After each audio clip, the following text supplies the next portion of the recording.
एहसास, परिवार के साथ तथा प्यार का दिल को छू लेने वाली कहानी। सुनीता का फोन दोबारा बजा। यह उसके घर से इस हफ्ते 8वां कॉल था, लेकिन उसे अपने अपराध बोध का भान और परेशान करने वाले विचारों ने उसे कॉल रिसीव कर जवाब नहीं देने दिया। उसकी आंखों में आंसू थे।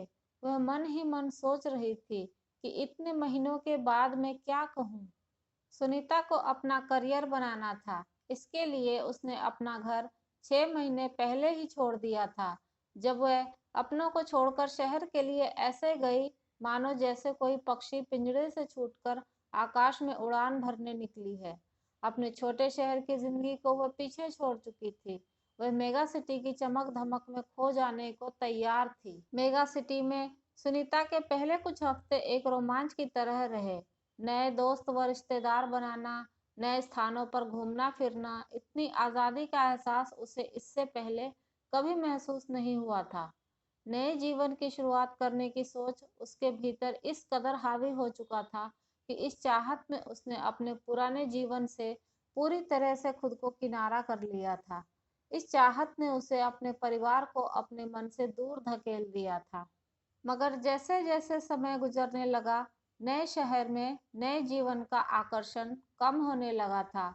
उसे अपने जीवन में घर का मोल है, इस बात का एहसास होने लगा था। उसके मन में परिवार में शामिल होने की खुशी, प्यार और देखभाल की भावना की इच्छा हिचकोले मारने लगे थे। वह अपने घर परिवार के लिए तड़पने लगी थी, लेकिन उसे यह समझ नहीं आ रहा था कि इतने महीनों की फोन कॉल और घर के लोगों की भावनात्मक दूरी के बाद आखिर करे तो क्या करे। वह इसी उधेड़-बुन में पड़ी हुई थी।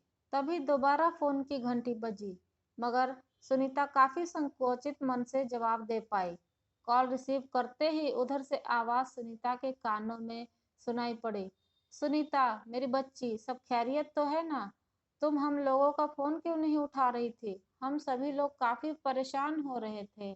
जब उसने अपने पिता की आवाज सुनी तो उसे दिलासा हुआ।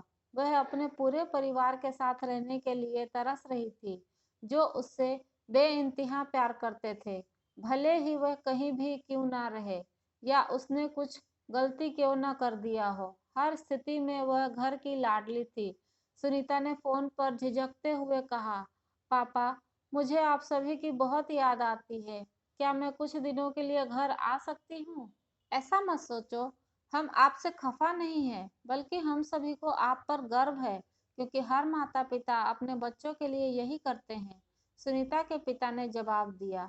अपने पिता के मुंह से यह बात सुनकर सुनीता को एहसास हुआ कि नए शहर में अपनी मनमर्जी से जीवन जीना और रोमांचक स्थानों का भ्रमण करना थोड़े दिनों के लिए एक सुखद अनुभव करा सकता है, लेकिन यह उसके परिवार का प्यार ही था जो उसे घर वापस ले जाने को बेकरार है। बिल्कुल, ये तुम्हारा ही तो घर है।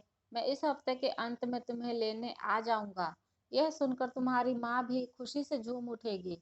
सुनीता के पिता ने जवाब दिया। मैंने शायद ही कभी आपको कॉल किया हो या फिर आपके फोन कॉल का जवाब दिया हो।